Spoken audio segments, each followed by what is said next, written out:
This is the Let's Go Win podcast with your host, J.M. Ryerson.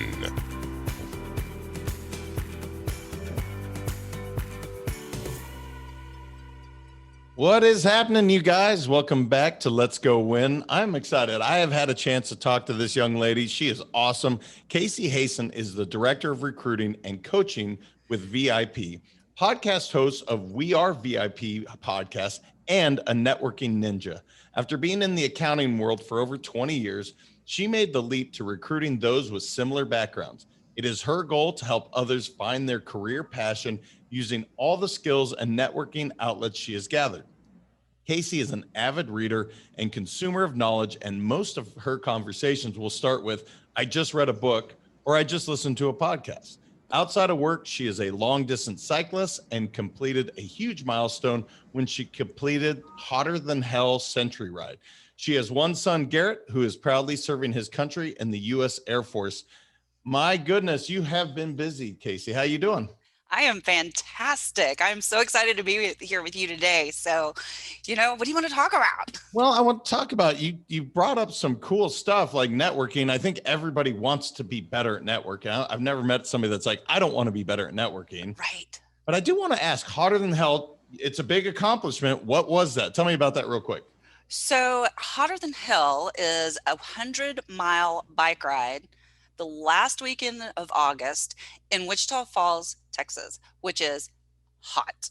So it's not even that you're just doing an extreme event, you're doing it under extreme conditions. And so that was, and I'll be completely honest with you, the reason it's such a milestone is the first year that I attempted it, I didn't finish. And so that was a real, and a lot of that was not being prepared and not being, having my nutrition right.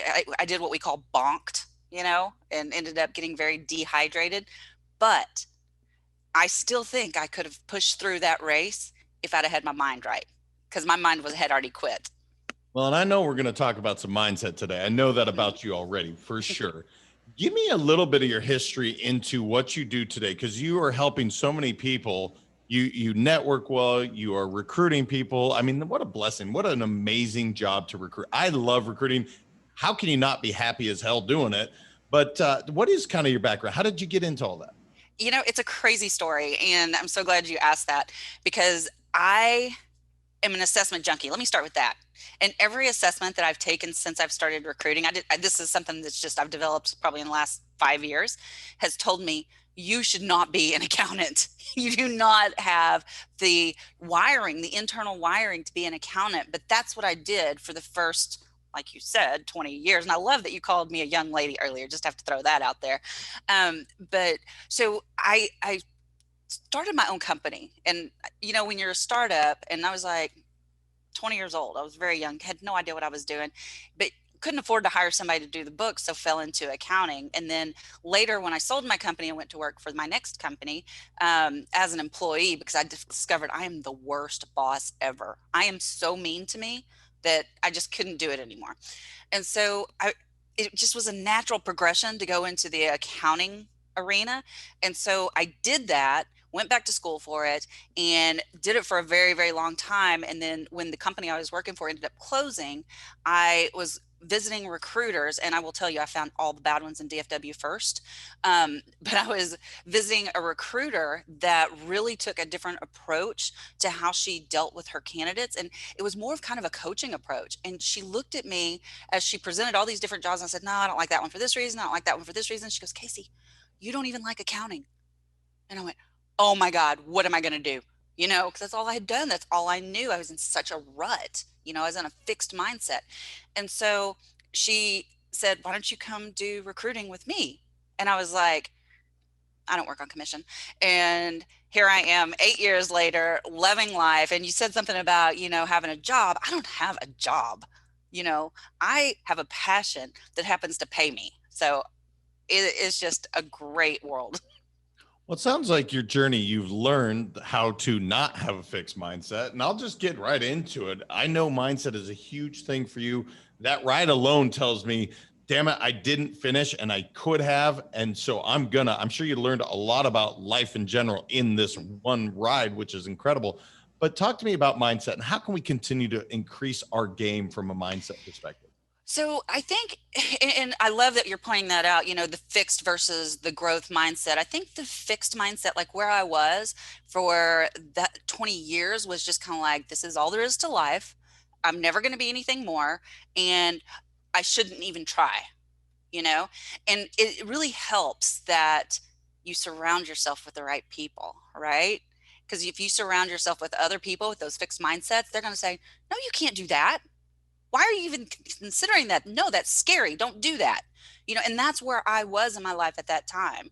When I told my mom, and I love my mom, and she only has my best interest at heart, but when I told her I was going to switch to recruiting, she's like, you can't do that. You're a professional. And I'm like, it's a profession, but nobody grows up and says, hey, I want to be a recruiter. At least I haven't met any recruiters that have said that, and that there's like no college for that. You just kind of have to learn as you go along. So for me, when it comes to mindset, it's all about, I want to say, positioning, right? So where do you position your focus? What are you looking at? Are you putting those limiting beliefs on yourself? Are you saying you can't do something instead of saying, maybe I can, And I was reminded of a favorite quote of mine this morning by Henry Ford. And I know you could probably say it with me. Whether you think you're right or you think you're wrong, you're right. And I didn't quote that right. Whether you think you're right or whether you think you can do it or can't, you're right. You're right. That's it. So I always butcher those quotes when I try to repeat them. So I guess that. No, I just, you're right. Absolutely. The quote is it's so appropriate. What's interesting, and we all do this when it comes to this, because we preface, I love my parents, my mom, my sister, my brother, whoever it was, and this is where I think people struggle with this, just because they have some limiting beliefs or didn't learn this behavior, that they're trying to protect us. So I want everybody to give yourself some grace and say, it's okay. I just had my parents here for like 12 days and I love them to death. They're amazing human beings, but I scare the shit out of them every single day with the things I do. And I'm sure that's what happened for your mom is, Casey, you're going to do what? But you're so gifted at accounting. What do you know about recruiting? Blah, blah, blah. Was that kind of the relationship and the idea? That's exactly what it was, when you went to school for this, and this is, and I love that you said that. And it led me to another thought because, as a coach, and I'm sure you know this as well, we do a lot of gremlin work with our clients, right? But before you become a coach, you have to be coached, and you've got to recognize that gremlin. And the gremlin does the same thing, has the same purpose, kind of like our parents, right? That gremlin, even though he's telling you you're not good enough, don't do that, you might get hurt, you might fail. Oh my God, you will fail. He's doing that to protect you. I think it's important to note that when you're talking about your mindset, about controlling that inner chatter as well, not only your focus, but that inner chatter that can be so mean to you. Yeah, I call it your inner dialogue could be a jerk. There's no doubt about it. And I look, every single one of us deals with it. Some of us develop a stronger way to deal with it. So let's just talk about it. How do you achieve a winning mindset? Is there a specific structure that you followed to quiet these voices, to reinforce that I can do these things? Not I can't, but absolutely I can. Well, the first thing that I do is I look at the language, how I'm talking to myself and how others are talking to themselves, because I think that's so important. And, in my coaching methodology, we talk about catabolic energy and anabolic energy, but words have energy too, right? So if I hear somebody saying, well, I should go do this, well, that's very catabolic. That's who wants to do something just because you should, right? I could go do this podcast, not I should go do this podcast. I mean, that makes sense. And, or I have to. I don't have to do anything. I want to talk to you today because I love to have conversations, So I think it's important when you're talking about mindset to reframe your language and really be conscious of how you speak to yourself and to others. So you said catabolic energy and you said another one. I'm so sorry. Anabolic. Talk to me about that. Just define it, because what you're talking about, I probably correct people. I don't know how many times a day, but I'm like, no, you get to. Yeah. You want to. There is no have to. these are choices that you make. So can you explain catabolic and anabolic just so I make sure I'm on the same page? So there are 7 different levels of energy. Okay. There's been so many studies. I'm not talking, a bunch of woo-woo stuff here. I'm just talking, we're made up of energy, you know, most of us is energy, in the space between. So when you look at the 7 different levels of energy, and I'll tell you a great book to refer to is Power versus Force. Have you read that? I haven't. It is a great book. It was written by Dr. David Hawkins, and it's based on like his 20 years of research around energy. And he labels it too. He actually goes on a scale of 1 to 1,000, and he can measure like the consciousness of the collective whole of the world. It's interesting. So interesting. But catabolic energy is described as that energy that is destructive. It tears you down and it's not sustainable. So level 1 and level 2 are pure catabolic energy levels. Okay. And level 1 is the victim level. Okay. That's everything happens to me. I can't go to work because I don't have a car, because nobody will give me a job so I can get a car. Everything's happening to me. You have no control. You accept no responsibility. Okay. And that's very destructive. I mean, think about it. If you're a victim all the time, how can you be happy? So the next level though, this is one, it's actually, you would think it would not be better, but it's a little bit better because this is where you're angry. Now you've been a victim for so long and now you're mad about it. But that's good because at least you're moving up the ladder, right? But still catabolic. Think about it. This is like your type A personality on steroids all the time. Push, I win, you lose. Okay. Now, as we start to shift into third gear, into our level 3 energy, this is where we call it the Band-Aid level. Okay. And there's a high and a low 3. So it's a mixture of catabolic and anabolic, but at least it's a gear shift into those higher levels of energy. Okay. And so this level 3 energy, this is, if you're on a low level 3, you're like, everything's fine, but you're still kind of mad about it. Right. But if you're on a high level 3, you're like, everything's fine. Everything's going to be okay. And you're putting Band-Aids on stuff just to make it all better and put that silver lining tied up in a bow. Right. And I can go through, and it just progressively gets higher. But really, what you're striving for is those higher levels where you're getting out of ego, when you're out of judgment, and where things just are. They're not good, they're not bad, they just are. No, look, you're safe to never have to say the word woo-woo on my show because I don't believe in it anymore. Look, people, you say meditation was woo-woo. They used to say that, creating or manifest destination was woo. Bullshit. Look, if you put something out there, you are creating something. And Henry Ford was right years ago. Whether you think you can or you can't, you're right. So let's talk about these a little bit more in the energy levels. How can they change your perception of any situation? Just because, again, playing the victim. Okay. Yep. I can play the victim, get some empathy, but it's a very disempowering position to be at versus taking full responsibility. So talk to me about energy levels and how that can change your perception of any situation.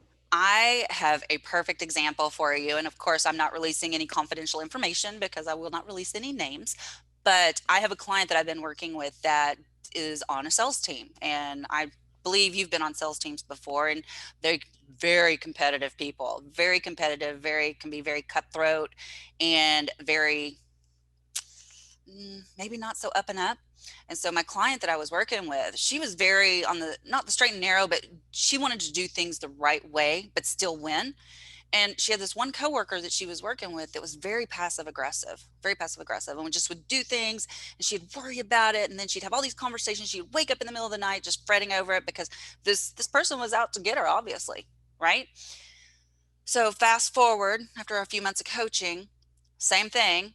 This girl starts doing something to her again, and she woke up in the middle of the night again, but instead of having that whole dialogue, that whole conversation about what you wanted to say to her, she had a different conversation. She's just like, what you think of me is none of my business. And what you think of me does not impact me one bit, does not change who I am.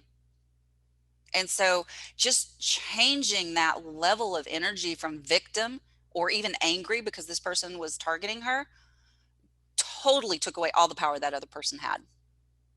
Yeah, that's the big word I was looking for you to say, right? She took her power back or didn't Mhm. allow her power to be taken from her. That's amazing. So obviously you're in the world of recruiting and coaching. How does this all apply to quite literally, how do I land my dream job? If I'm listening to this and I'm like, I have a recruiter on here, I want to do my dream job. I don't want to do accounting either. No, there's some people that love accounting. There are, and they're wired for it. Right.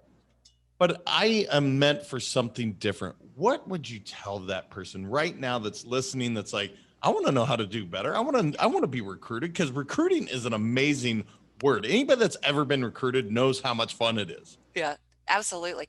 So the first thing that I would tell you, and let me tell you, I have talked people out of accounting and finance, much to my chagrin sometimes, but my whole thing is I want to help people find their passion. And if your passion is not accounting and finance and I don't get to place you, I'm okay with that. You know, I want you to be happy. I want you to find your dream job. I found mine. I want the rest of the world to find theirs too. I just don't think it's fair that I'm the only one that gets to be this happy at work, right? So, so I want everybody else to have this as well. But the first thing I would say is do the work, take some assessments because sometimes you don't know what you want, right? And you don't know, like, you're wired a certain way, but you don't really know where that fits in the world. And so I think assessments are great. I don't think they define us, but I think they help us align with who we are, and really find those strengths and weaknesses. The next thing that I would have you do is sit down and get calm, get quiet, really reflect on what it is that you love to do. And I mean, so here's what somebody told me. This was really fun. And it makes so much sense how, even though I fought it every step of the way, I ended up in sales, working with people, talking on stage, and doing all those kinds of things. Because the guy asked me, he goes, and this was after I'd already started a podcast and doing all that, but he asked me, he goes, what did you do? What did you love to do when you were 3? And I was like, oh my God, my favorite thing in the world was when there were empty boxes around and I could stack them up and make a stage and get on them. And then I would entertain the entire family, right? So think about those things. If I'd have really thought about that and before I picked my career, I wouldn't have gone into accounting. I would have found something in public relations or, I don't know. Maybe I would have just gone straight for the podcast. So, that wasn't really a thing back then. So I don't know. But I would have found something where I was interacting with people. That's what I need. I have to talk to people. That's how I'm wired. So that would be my first piece of advice. Yeah, let's get some tangible because that sounds cool. Assessments, I'm with it. I've taken a lot actually through the years.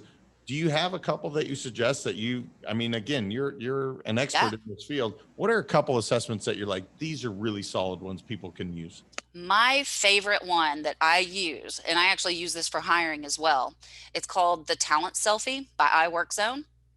And I will give your audience a little gift today, if I may. Go ahead. If you go to my website, my personal website, which is just my first and last name, CaseyHasten.com, maybe we can throw that in the show notes, I'm sure you will.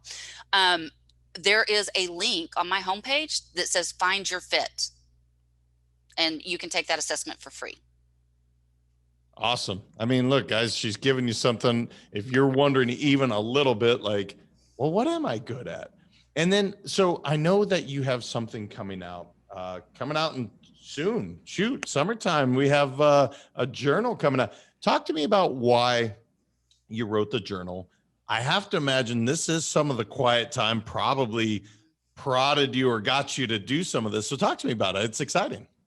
So I'm an avid journaler. I have to be because I am so pew, pew, pew all over the place that if I don't get clarity on my day, then I won't get anything done. And so I actually started journaling about 3 years ago as a result of reading the book, The Miracle Morning. Have you read that? I have. Love that book. You must read. I have 3 must reads: Miracle Morning, The Go Giver, and The 5-Second Rule. Those are must reads. I think when you're talking about productivity and, really getting yourself into a routine, and routines are important because your brain can only store so much information. So once you form those habits, it takes up it's like a zipped file, right? instead of all those different files. It compresses that information and frees your brain up to be able to do more things. So I follow the Miracle Morning very religiously. It's a non-negotiable for me. And you talked about meditation. So like for people like me, when the assessment that I'm sending your audience to, it measures your active versus passive. And this is not, neither one's good or bad. It's just how you process information. Well, I'm sure you can imagine I am very active. And that's not so good. I'm like 92.5% active, which means I see sparkly object, squirrel, and I start 100 ideas at once and then don't finish anything because of that, because I'm not ADD, but I'm just so all over the place. So I started journaling and I started meditating, which was really hard at first, but now it's like my favorite time of the day. I love to meditate. Just did a meditation on positivity this morning and it was amazing. So meditation is one, but as part of my morning, I journal. And so, but the problem was I had like 5 different journals, because I'd have one for mindset. I'd have one for productivity. I'd have one for efficiency. I'd have one for meal planning, for finances, all these different journals. And it was a real pain to carry them all around because I always wanted them with me. I might need some of that information, right? And so I decided I was going to design a mega journal, and it's called Awaken, subtitled Your Potential. And it is going to have all of that in there. It's got your mindset. So what are your core values? What are your internal rules? What do you live by? How do you make decisions? If you don't know where you stand internally, how are you going to make those decisions, right? It's going to have efficiency. So those habit loops I talked about, those are important. And then, but the meat of it is going to be your daily pages. Okay. So on the daily pages, I'm a huge believer in gratitude, right? You've got to journal your gratitude. So I've built that into the journal. It's going to be in your morning check-in. So you have your morning habit loop. You can just check the box. So you'll have your gratitude. You'll have your meditation that you can list. You'll have your intention for the day. My intention today was to maintain that positivity that I gained from the meditation. You can measure your energy level. I do a real deep dive in the mornings and I look to see, okay, where am I showing up today? Am I showing up as a victim? Am I showing up angry? Where am I showing up on that scale? And that's important. And I'm honest with myself. And if I'm not where I want to be, I have the choice to change it. So all of that stuff, and then there's a place for you to do your schedule. I have to write down my schedule every single day. Your big 3, your to-do list, your health section. But the beauty of it, at night, you have an evening check-in. I love this. Love, love, love this. Again, what are you grateful for? And what was your big win today? Let's celebrate. What was your big win? What is your, my lights just went off, sorry. I'm standing too still. They won't come back on. So anyway, what was your big win? What was your self-care? What did you learn today? What did you read today? But here's one thing I love. And a lot of people don't really understand this because they look at life and they see coincidences. I don't see any coincidences. I see synchronicities. Just like you were talking about, the universe is lining up because you're looking for it. So that's the law of attraction. That's all it is. You're looking for those opportunities because you're focused on them. It's not magically appearing for you. It's just you're looking for them. Somebody told me the other day, they're like, Casey, you are so lucky. And I'm like, I'm not lucky. I put that stuff out there and I look for opportunities. And so anyway, so that's what the journal is going to be about. Oh, and I have to tell you, I have the most amazing graphic designer for the illustrations. These illustrations could be a book on their own. They're amazing. You're going to look at mindset and you won't help but be able to have that calm mindset when you see this graphic. Well, congratulations on it. That's awesome. I'm a huge believer. As you guys know, I did my own journal and I believe in it. I believe in everything she just said, whether it's setting your intention, talking about what you're grateful for. Have you taken care of these? How is your energy? How is your activity? And the one thing you said is, I'm not going to lie to myself. Why do people lie to themselves? Tell yourself, own it where you're at, and then just go fix it. You can change every single day. I think that's so important. So you mentioned the Morning Miracle. That's by Hal Elrod. The Go Giver series. That's Bob Berg and John David Mann. And then 5 Second Rule by Mel Robbins. What did you get from that? I'm just curious because it's a great book. I liked it as well. I'm just curious why that really struck you. First of all, Mel Robbins is super ballsy. I mean, I love her direct approach and just the way that but I met her backwards. So I met her because I picked up the 5 minute or the 5 second journal first. Mm. I didn't know who she was, but I picked up this journal and it was funny because I go to Barnes and Noble every week. I have a real problem. Um, but I picked it up and I looked at it. I was like, okay, no impulse buys today. So I set it down and I went back the next Sunday and it was still there. And I was like, okay, it was meant for me because it's still here. Right. And so I started doing that. And that's what kind of started my journaling was that 5 second journal. And then I realized, oh my God, there's a whole book around this. And then I realized there's a whole movement around this, but probably what helped me the most, I'm a horrible snoozer, hit the snooze button, and her 5 4 3 2 1. And I used it with my entire team. Like when call days, I'm like 5 4 3 2 1, pick up the phone, but just not hitting snooze and gaining that extra hour in the morning for me, for my self-development, probably it was life-changing, as was the Miracle Morning, which I plugged into that hour. Yeah, I mean, look, you do an hour every single day.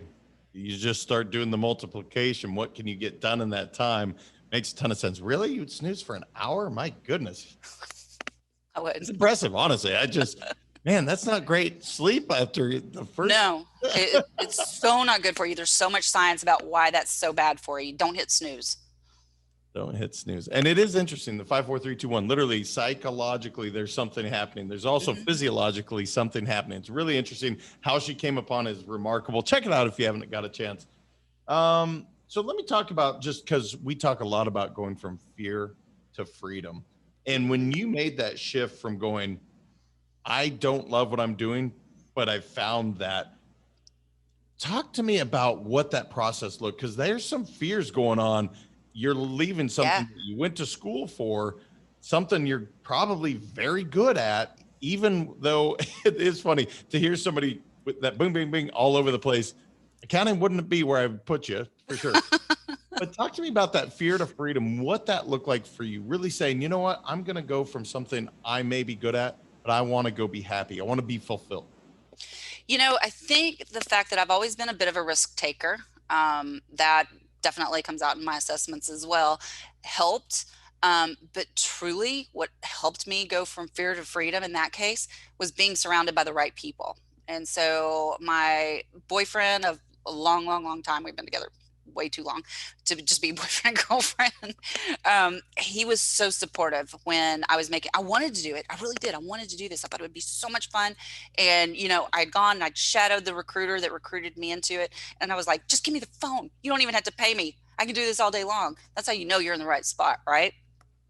But there was still that little bit of fear because a first year recruiter, you're not making money because you're on commission and you've got to build your book of business. So that's the tough year. And I was at a very high level in accounting. And so I was making pretty good money. And so I took a step way back in, salary to make this work. And so there was a real fear there. And I would just encourage people that, there's such freedom right there by not being money motivated.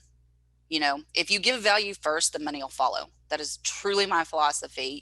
You can't help but follow. But in that instance, when I was switching from accounting to recruiting, Steve, my boyfriend, was so supportive because he's like, give it a try. If you don't love it, you can go back to accounting, but I'm here to catch you if you fall.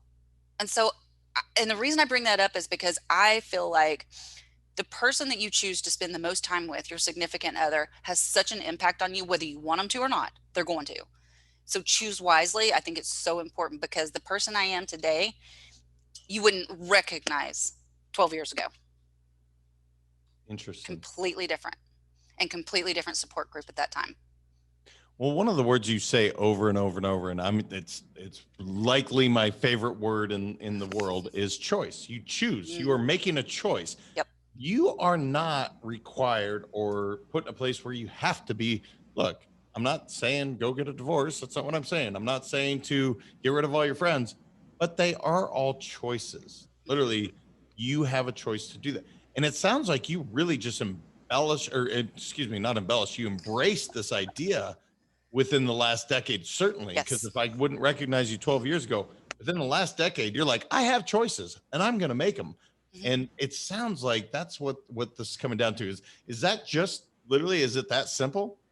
I think it is. I really do. And that's why the journal that we're doing is called Awaken, because I really feel like once you awaken to the fact that you have choice, that you have that awareness that, you co-create your own reality every single moment.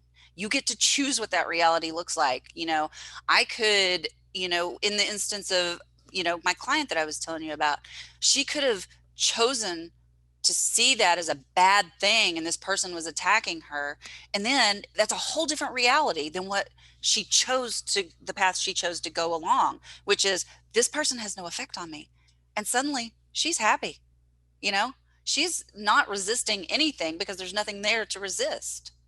So I think that it does come down to choice, and we get to choose each moment who we're going to be tomorrow. So I want to get into networking because I think one of the things everyone wants to do and something that you're incredibly good at is connection. Hmm.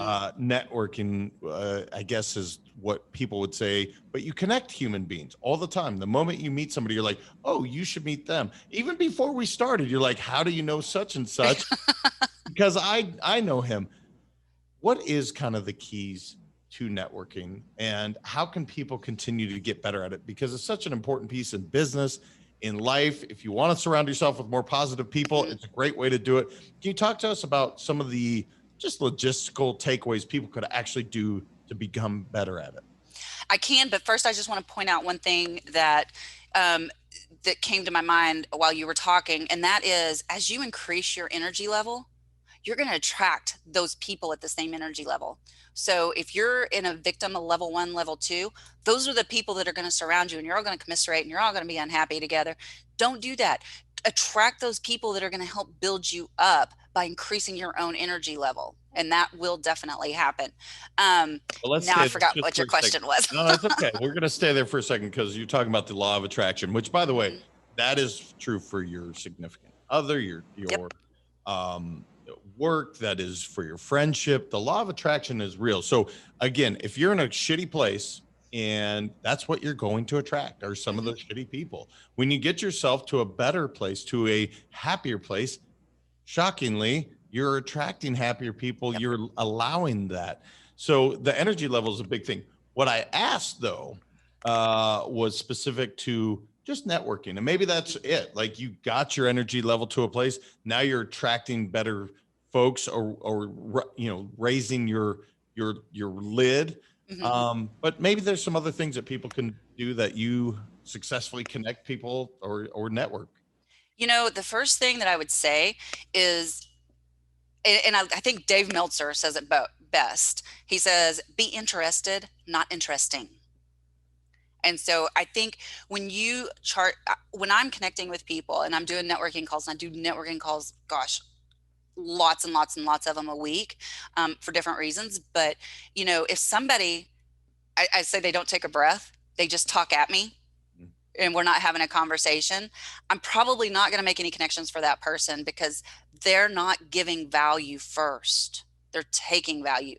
So I one of my first rules, internal rules, what we talked about earlier, is give value first. I want to be the first to give value. Now, you also have to, following the go giver, you have to be able to receive. And I really struggled with that for a while. But once I started accepting when people were giving back to me, like it's great that I connect people, but I have to allow other people to connect for me as well. So I give value first and be interested, not interesting. You should not be talking the whole time. Take a breath. Yeah, I mean, look, guys, Dale Carnegie said that years and years ago in How to Win Friends and Influence People. Literally, in order to be interesting, you have to be interested. So that's absolutely factual. It doesn't surprise me that value is so important to you based off the book you said with the Go Giver series. Hmm. Absolutely talks about that. And a universal law, a universal truth. If you give but don't receive, you're messing the whole thing up. And this thing we're talking about, energy, it doesn't work. It breaks it. Um, so talk to me about what inspires you every single day, because you come to the table and you're happy and you're kicking butt and you're helping a lot of people. So what inspires you to do that? Um, you know, when I, and it's not, and I don't, I have to be detached from the outcome when I connect people or when I help people a lot of times, right? Because it's what they do with the information that I give them, that's on them. But I love it when I get phone calls from people that say, Casey, I just listened to that podcast and it changed my life. Or, and literally this just happened the other day. I was working with a candidate that was in the accounting and finance space, went and listened to a couple of the different podcasts. And after talking to me, she was like, I just realized I don't want to do this anymore. And I'm going to go chase my passion. And I'm like, good for you. I'm like, I'm going to cancel that interview I just scheduled for you, but okay, yay. So that inspires me. I have such a love for people and such a deep desire for everybody to have this awareness, to raise the consciousness of humanity so that we're all completing our purpose. We're here for a reason. We make a contract before we ever get here about what we want to accomplish. And if you don't figure that out, you're going to have to do it again. So I want everybody to have that connection, to have that, I don't, just that completeness. It's not that I'm ever satisfied with where I'm at, but I do feel complete. And I think I know the answer to this question, but with your podcast, why did you start it? And what have you really got out of it? Because I'm curious. I know why I started, but I got something completely different out of it. So why did you start yours? And what have you gotten out of it? I've gotten so much out of it. So many different things, but I will tell you that the reason I started the podcast, and I'm so fortunate, my mentor calls me an entrepreneur because I don't own my own business, but I pretty much get to do what I want within the business here because it's just the best of both worlds for me. But I had started on this journey of personal branding a few years ago, and I've always been a networker, but for some reason, I met one person and it just went boom. And I went, oh, and I got it. And so now, that's why they call me the networking ninja, because I'm like, I'm like, how did you know this guy that lives up in New York, And I have that happen a lot. People look at our mutual connections when I meet them and they're like, how do you know this? Do you really know this person? I'm like, oh yeah, he was on my podcast.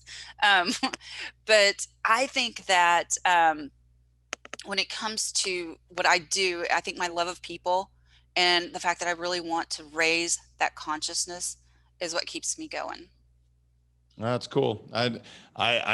You're doing a great job of it. I love what you bring to the world. I want to give you a chance. Just anything I didn't ask you that you're like, dang it, Jam, I got to share this with the audience. What would you like to leave the audience with before we end? I would definitely say it's the end already. I know we've been long. I know. I look down. I'm shocked. Just know who you are, know that you have choice, and really take that time each morning for you. Meditate, do whatever works for you. But I will tell you that I asked the question, well, it's kind of a spoiler for you.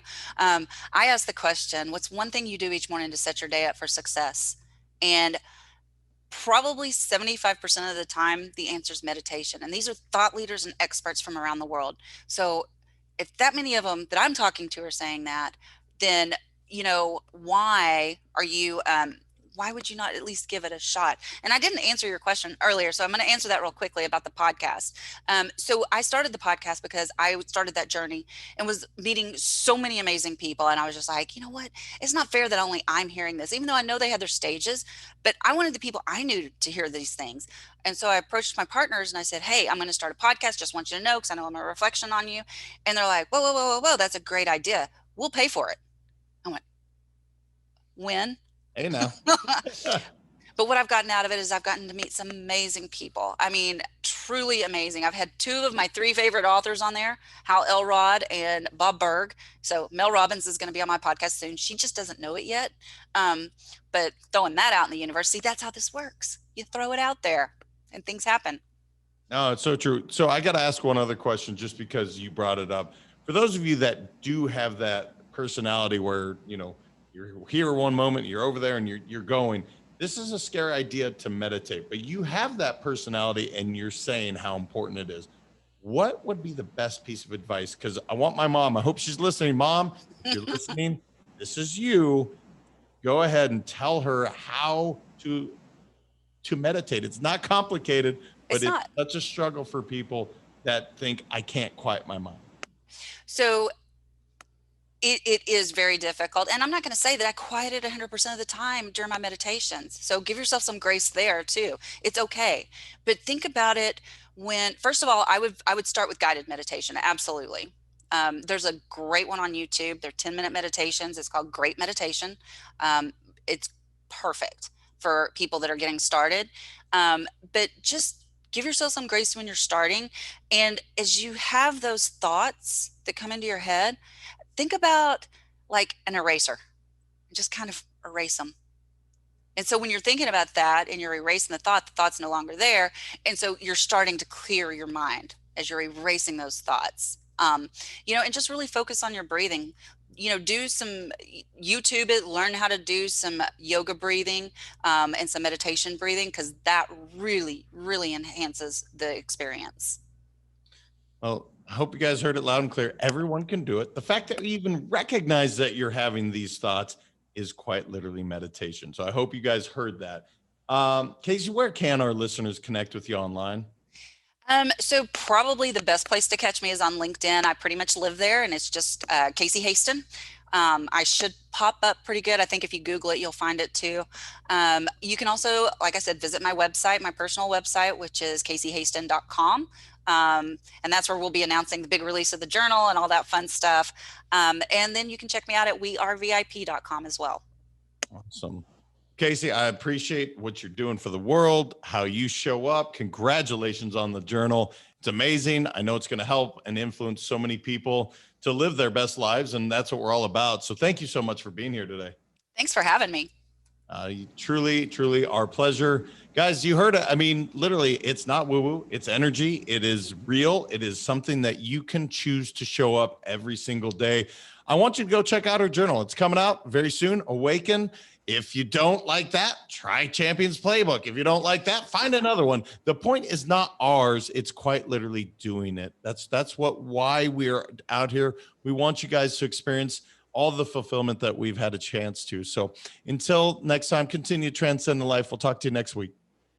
Thank you so much for listening. If this content is delivering value to you, please make sure to subscribe, rate, and review us. That helps us build this community, and that is what we are all about. Building this community as big as we can, helping as many people as we can, and deliver as much value as possible. Be sure to head over to letsgowinpodcast.com for information on my coaching courses, and make sure to follow us on Facebook, Instagram, and LinkedIn at Let's Go Win 365. Let's go win and transcend in life. This is the Let's Go Win podcast with your host, J.M. Ryerson.